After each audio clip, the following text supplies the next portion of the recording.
This is the one I want. All right. Okay, so let's see.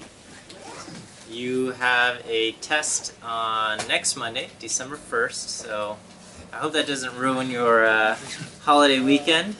You can still enjoy time with your family, go shopping, whatever. Come home and study. And then come home and study on Sunday, alright?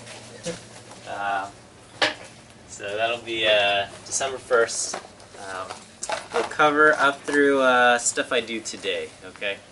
So, and then this Wednesday, I guess I'll review things. I won't cover anything new, because I have a feeling some of you might not be here. I'm going to cancel section on Wednesday, okay? So you don't have that. But you do have lab this week, and I am assigning an actual lab. Sorry, boo. But I would get in trouble if they find out that we only did like 3 labs this quarter or something. So anyway, there's a lab assigned, and you'll have that to do, and that's that. Okay. Any questions, issues? How is yes? When's the lab due? I'll make it due next Wednesday. So 9 days. How is hypothesis testing, confidence intervals, all of that stuff? Okay. This past homework. Okay, I know I didn't post the answers. I'll post them up. It's okay? We're ready for more stuff? Sure. Okay. Well, I just passed out this this table to you guys. This is the t table, okay, and it comes from the t distribution, and we'll talk about that in just a moment. But for now, I'm going to just backtrack a tiny bit and go into chapter 18, which is all about sampling distributions.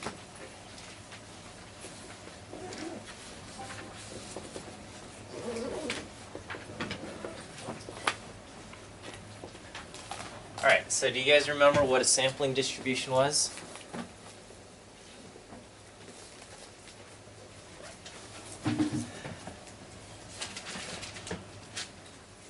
Anybody?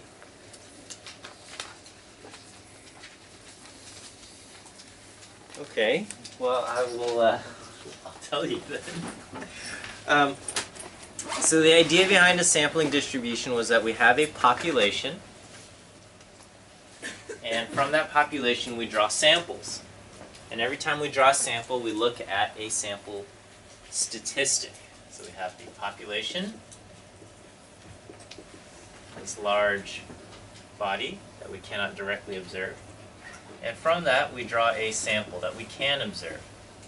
And from the sample we pull out a sample statistic. And so earlier, when we looked at chapter 18 the first time, the sample statistic that we looked at was p hat, the proportion of the sample.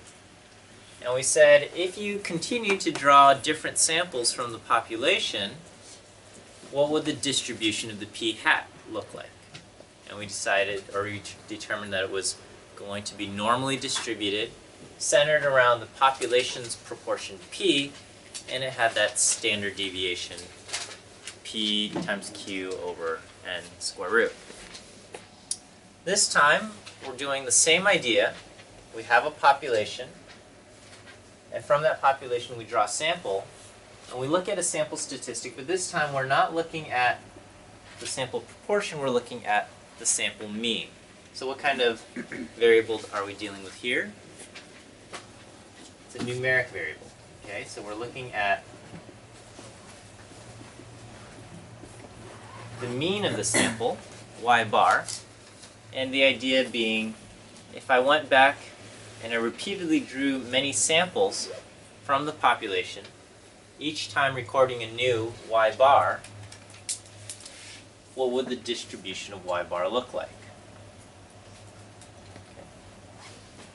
So that's the idea behind a sampling distribution.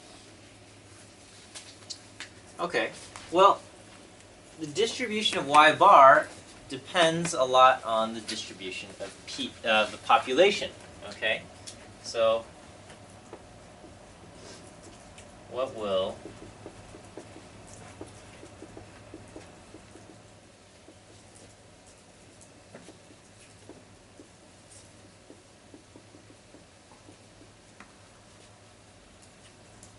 and a lot depends on the distribution of the population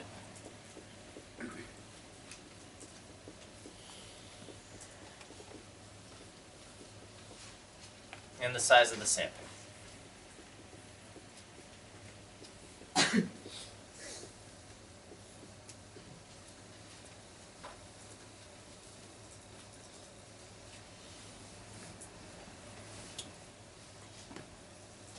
And so if our population is skewed,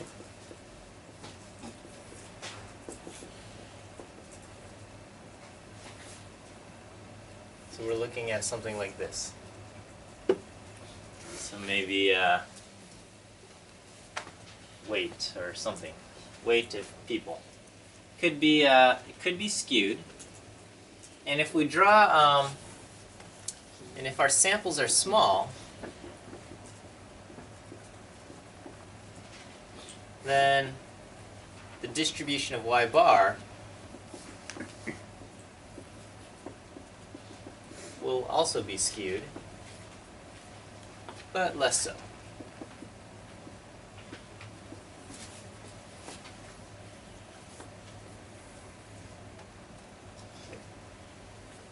Something like that.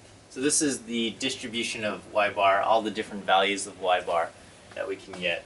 This is y in the population.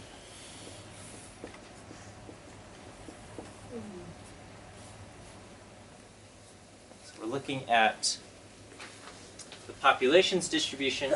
From that, we're drawing a sample. Every time we draw a sample, we look at the mean of the sample. And we're looking at the distribution of all the different sample means y bar. Well, if we crank up the size of the sample, okay, but for large y, for large n, large sample size,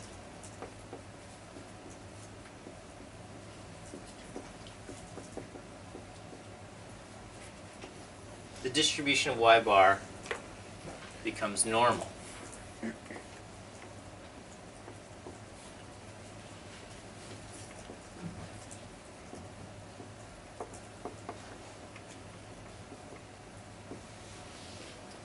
So even if our population is skewed, if we continue taking larger and larger samples, when the sample size gets really large, this original skew in the population gets wiped out,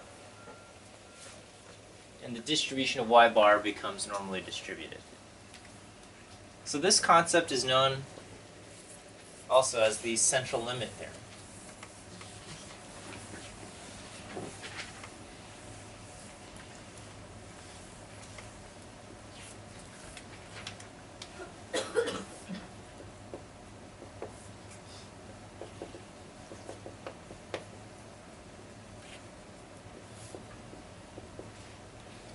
And the basic idea is that no matter what the population looks like,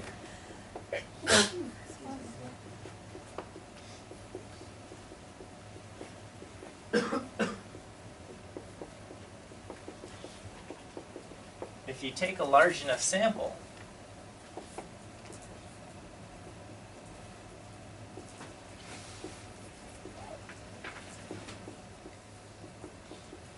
the distribution of y bar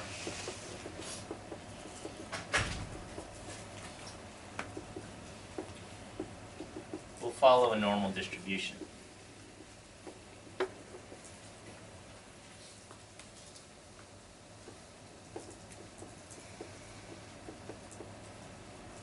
So even if the population is bimodal, okay, with large samples, the distribution of y bar will end up looking normal. Okay.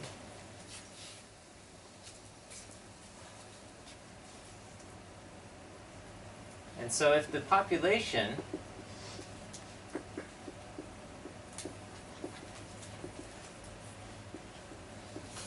has mean equal to mu and standard deviation equal to sigma, and we take samples of size n,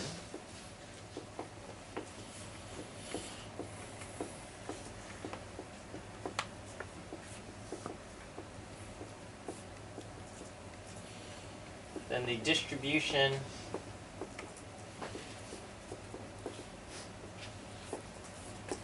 of y bar will be normal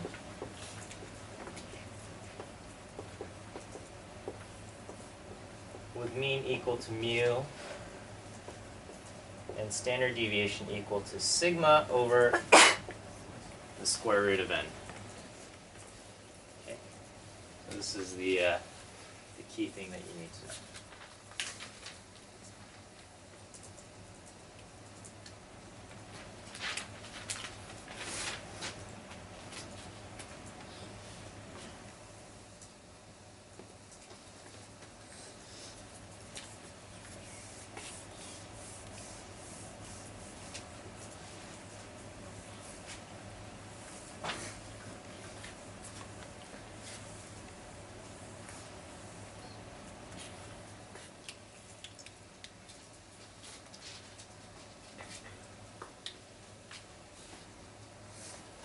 Alright, so let's see. Let's say we're looking at the distribution of human weight.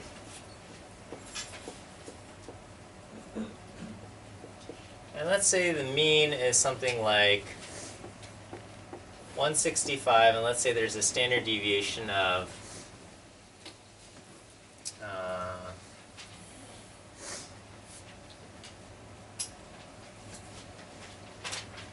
don't know, 35 pounds. I have no idea. Okay. The population is not normal, okay?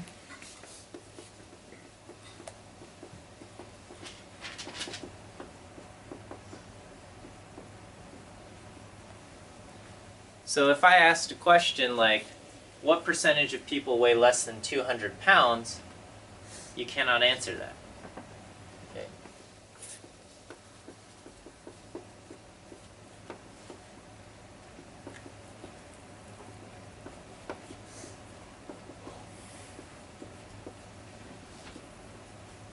Okay.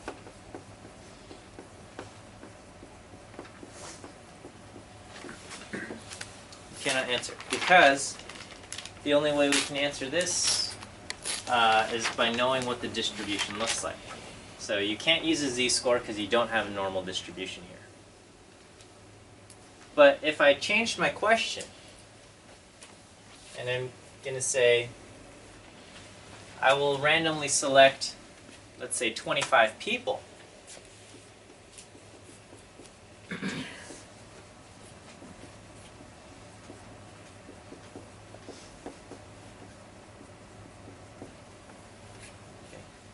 and then I will take the average, or the mean weight of these 25 people.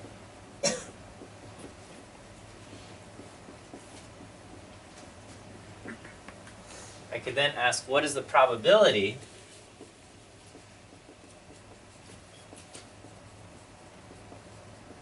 that the mean of the sample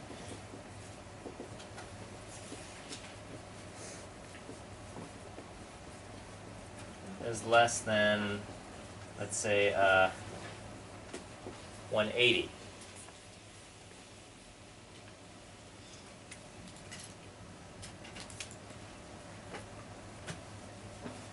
So here I'm not asking about what's the probability that a randomly selected individual weighs less than 180, which means, because in that case the individuals are coming from this distribution. But here I'm taking a random sample of 25 and I'm looking at the mean of that sample.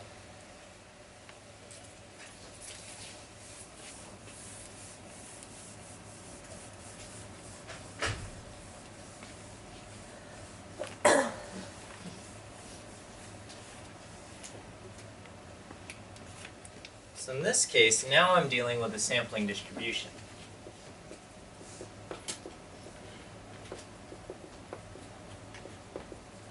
Of y bar, and y bar will come from a normal distribution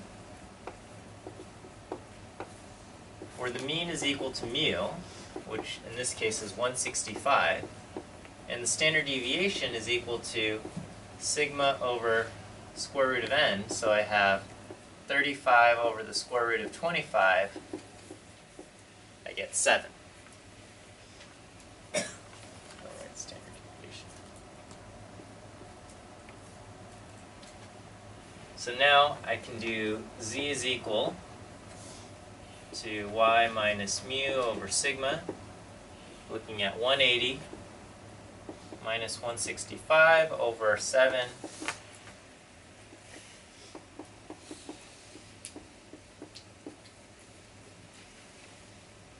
2.14.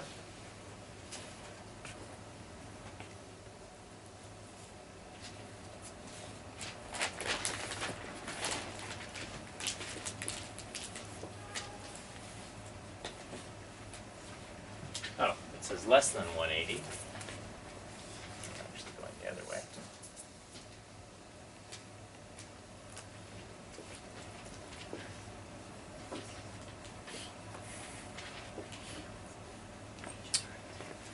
And I looked this up in the normal table, the z table.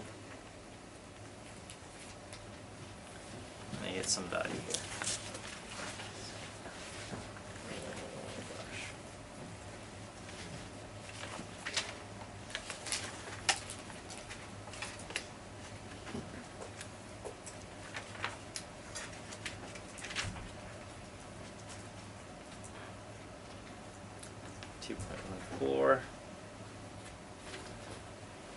.9838. Okay.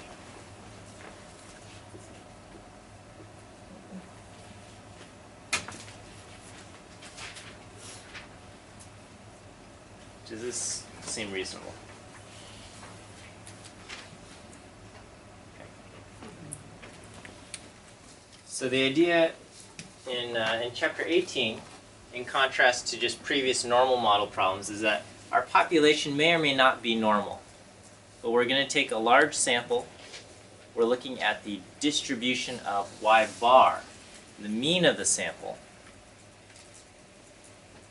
And then we can ask questions about the distribution of y bar. But for this case, this 25 sample is large enough. Yeah, so I'll talk about what does it mean to be large enough. Okay, so that's a good question. Okay, so when is a sample large enough for us to apply the central limit theorem? Okay, but this is okay? All right.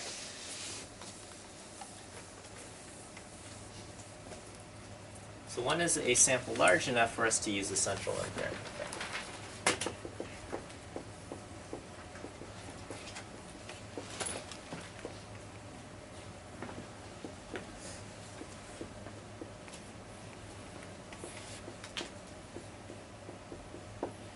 So the answer is in two parts. If the population is normal,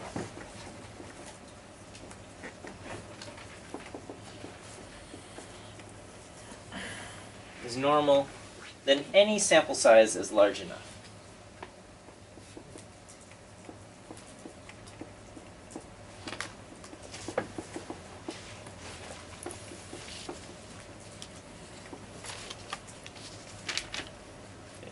So if the population is normally distributed, you can take samples of size 2, and your sampling distribution would follow the normal distribution.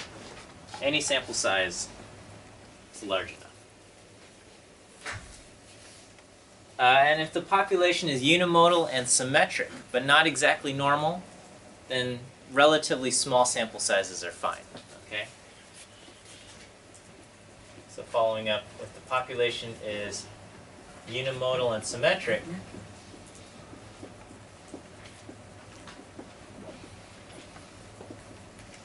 then small sample sizes are fine.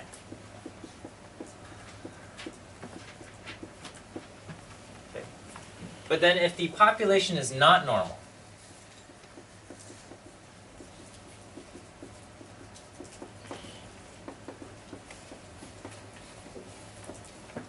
especially if it's skewed, you will need a large sample.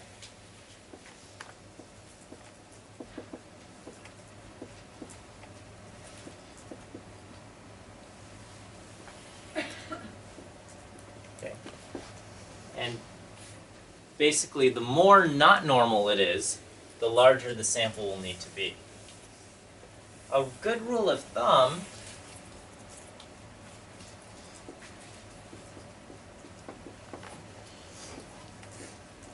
is that samples of size 25 or 30 are large enough for most cases, okay? And it depends which textbook you use. I don't remember what ours says. But samples of 25 or 30 plus will be large enough for most cases.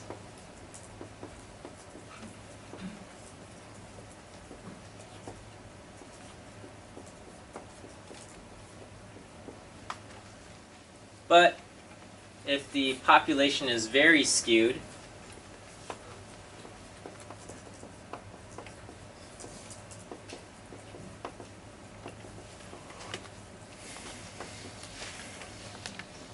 then 25 will still not be enough.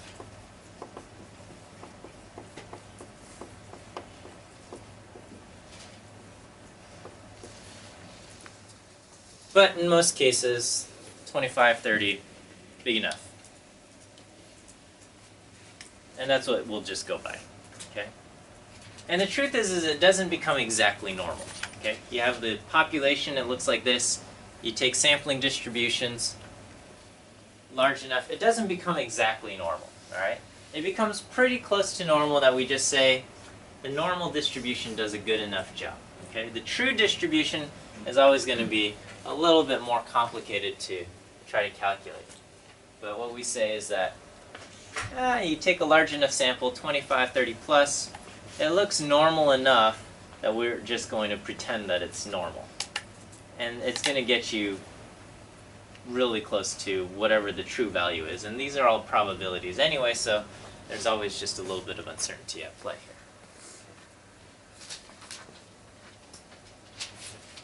So when we were doing sampling distributions for p hat, we had conditions. Do you guys remember those conditions? The sample had to be randomly selected. Sample could not be too big. Sample could not be too small. Okay? Pretty much the same exact conditions here. So the sample has to be randomly selected. Sample cannot be too large. So it should not be more than 10% of your population. And now the sample cannot be too small is this, okay? So rather than looking for n times p greater than 10, where you don't have an n times p greater than 10, you're just going to say, is n bigger than 30? Or bigger than 25? And if it is, we'll say it's big enough.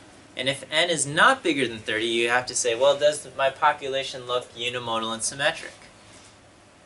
And if n is less than 25, 30, and the population is unimodal and symmetric, then you're probably okay. But if your answer is, no, my sample is not over 25 or 30, and no, my population is not unimodal and symmetric, then your sample might not be large enough to use the central limit theorem. Should I write that down? Or are we okay? No response.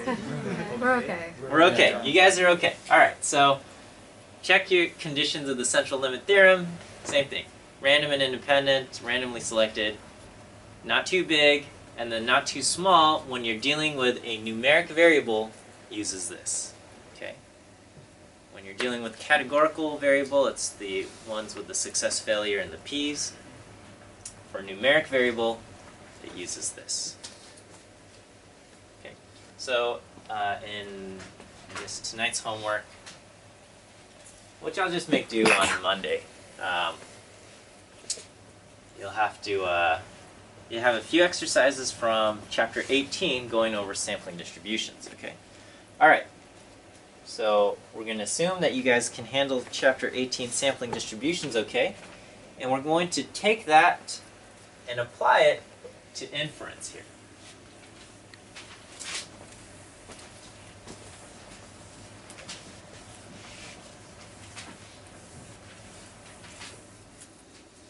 So when we were dealing with categorical variables, we established the sampling distribution for p hat. We said that was normally distributed. And then we created confidence intervals, and we ran hypothesis tests under the assumption that p hat came from a normal distribution. Okay. Same idea here.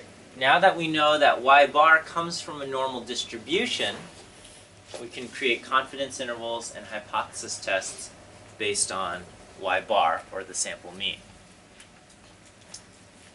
But there is a catch. Okay, so let's talk about a confidence interval. Okay, so with a confidence interval for p hat, let's just review. I'm sorry, it's a confidence interval for p based on p hat. Sorry, confidence interval for p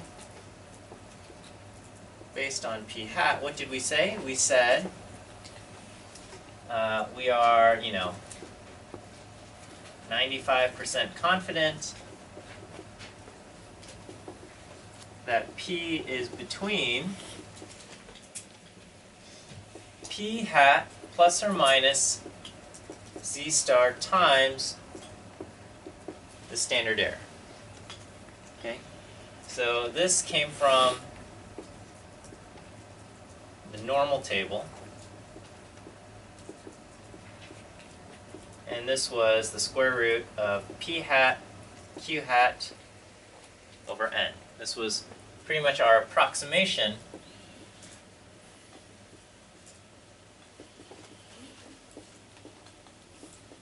for p, q, n.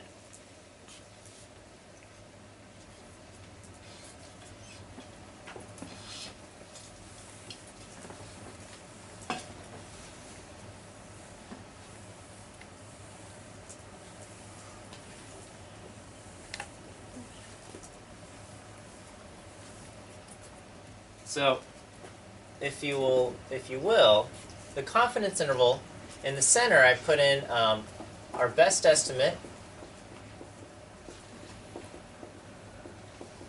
of the parameter. So we're trying to make an confidence interval for p, so p hat serves as our best estimate for that parameter. And then it goes plus or minus some critical value times the standard error. And the standard error is pretty much our estimate of the standard deviation of the sampling distribution.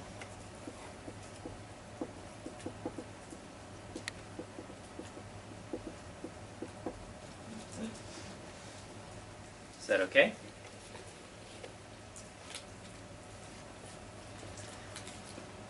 So using this idea, we're going to create a confidence interval for mu.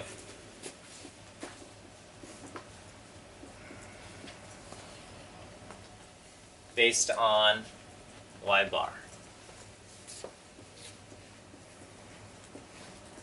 So we don't know what the population looks like. We don't know the parameter value of our population.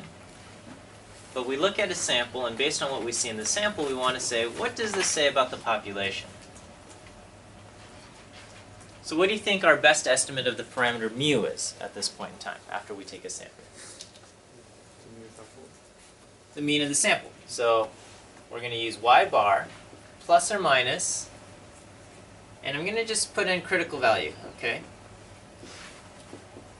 times the standard error. So the standard deviation of the sampling distribution when it was y bar was sigma over the square root of n. Okay, this was the standard deviation of the sampling distribution.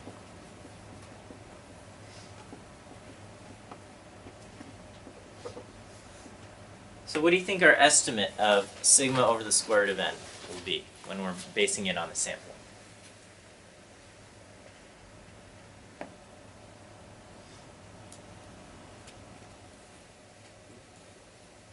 So sigma is the standard deviation of the population. We don't know the mean of the population. We're probably not going to know the standard deviation of the population either. So a good estimate, or a decent estimate of the standard deviation of the population will be S, the standard deviation of our sample. So I'm going to plug in the standard deviation of our sample in S over the square root of n.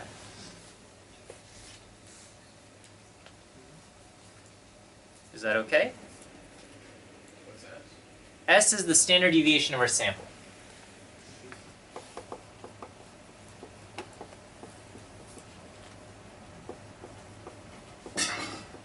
So when we were talking about the sampling distribution of y bar, it was sigma, the standard deviation of the population, divided by the square root of n. Okay? If we knew what sigma was, then we would stick that in. But we don't know what sigma is, so we're going to estimate sigma over the square root of n by using s over the square root of n, where s is the standard deviation of our sample. Okay. And we might be tempted to use z stars, values from our normal distribution, and that's what they did in the beginning because they didn't fully understand how the math behind all of this worked. But then they were realizing they were running into all sorts of problems, okay? And so, so they did some research at the Guinness Brewery, and it turns out that we should not use values from the normal distribution. We should make adjustments to the normal distribution, and when you make those adjustments, you end up with the t distribution, okay? And that's why I passed out the t table. So our critical values here will come from the t distribution.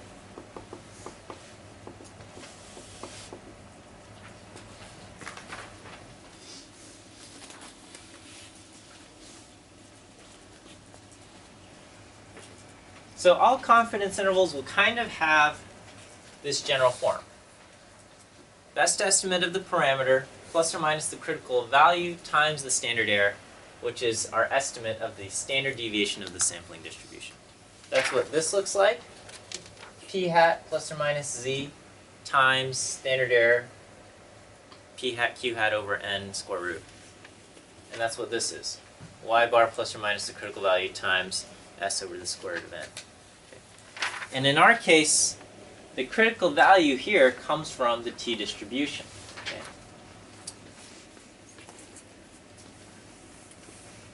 The t distribution looks a lot like the normal distribution, but it is widened. It is flattened out. Okay? So an exaggerated view is that if this is the normal distribution, then this is the t distribution. Okay? So this one would be the normal, and this would be the t. Okay, but this is grossly exaggerated.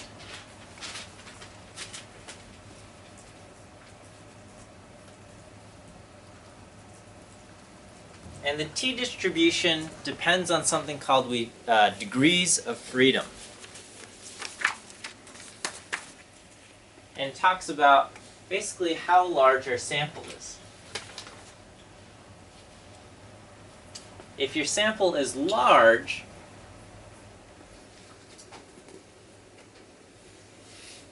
the t distribution looks very much like the normal distribution. If your sample is small, the t distribution is stretched out. And it's to compensate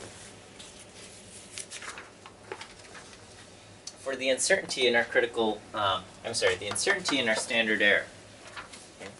So, because if you have a small sample, s over the square root of n is going to be a not very good estimate of this value. If you have a large sample, s over the square root of n is going to be a pretty good estimate of this. Okay. Just like,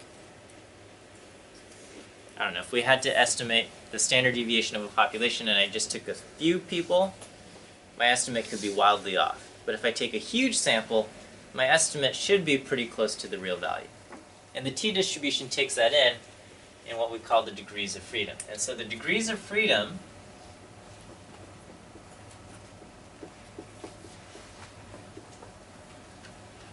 df is equal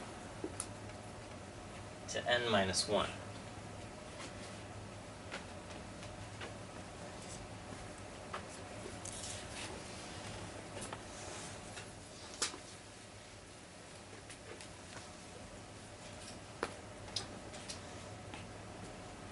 So if I have a sample, if my sample size is 10,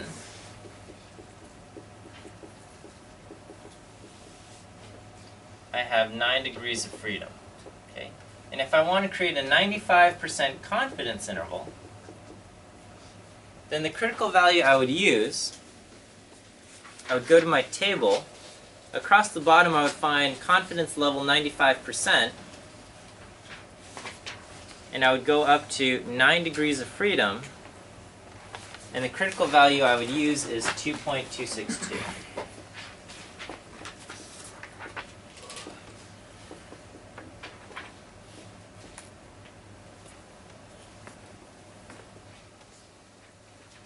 Can we see that?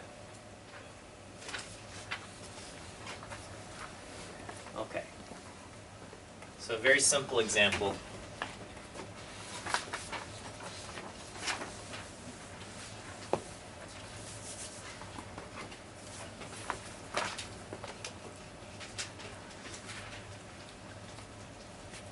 So let's, make a 95% confidence interval for the average weight of a, 20-year-old male. So we take a random sample. Let's say we take a random sample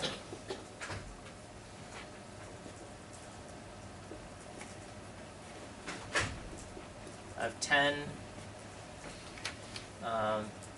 people, or 20-year-old males.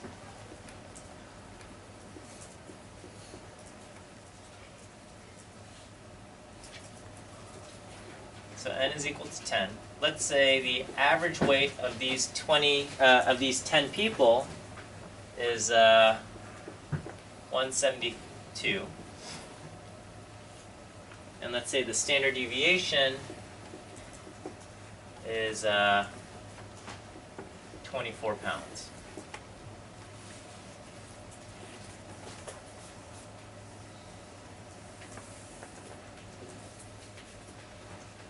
So our 95% confidence interval would be y bar plus or minus our critical value times s over the square root of n. So it would be 172 plus or minus, when we look up our critical value, we get 2.262 times 24 over the square root of 10. And I get 172 plus or minus, and punch this out.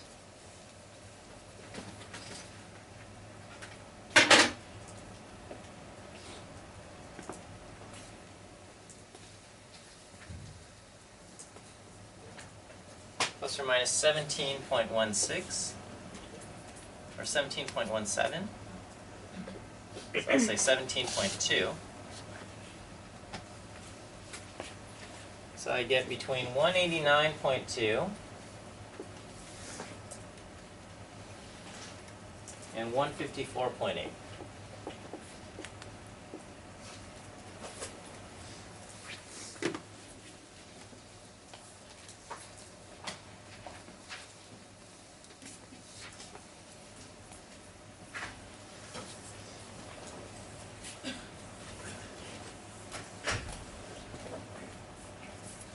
I would say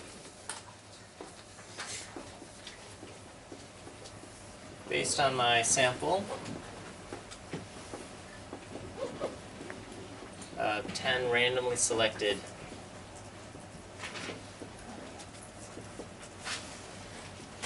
then 20 years old. I am 95% confident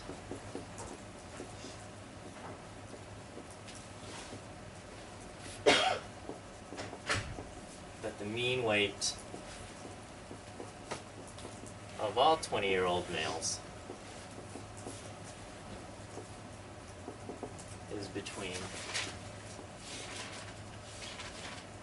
154.8 and 189.2 pounds.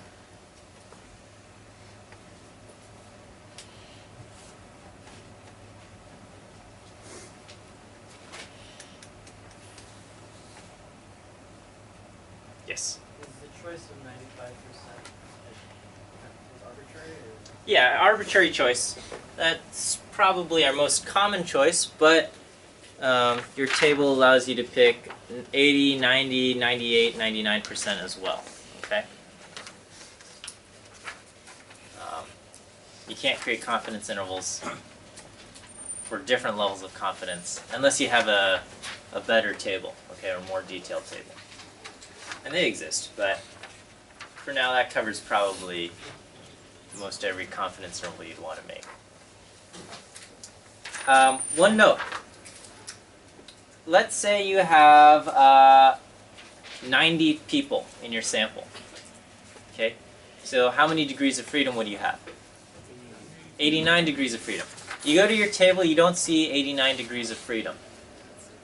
Okay? So if you don't find your exact degrees of freedom in the table, now if you had a more detailed table, you would have 89 degrees of freedom. But in our table, we don't. So what you always do is you always round down to the nearest number, okay? So from 89 degrees of freedom, you would round down to 75.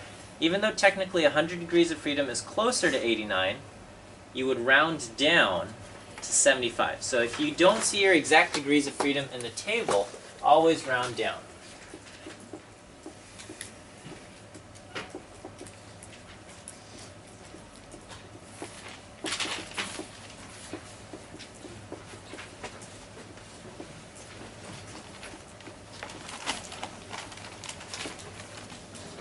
Okay, so I've got to put your homework assignment up, which will include problems from chapter 18 and 23. We still have hypothesis testing to go over, but I guess we'll do that after the exam. So December 1, you will have an exam, and that will cover up through this stuff from today. On Wednesday, I'll have a review, and then and that will be it. So we'll see you guys in a couple days or in a week.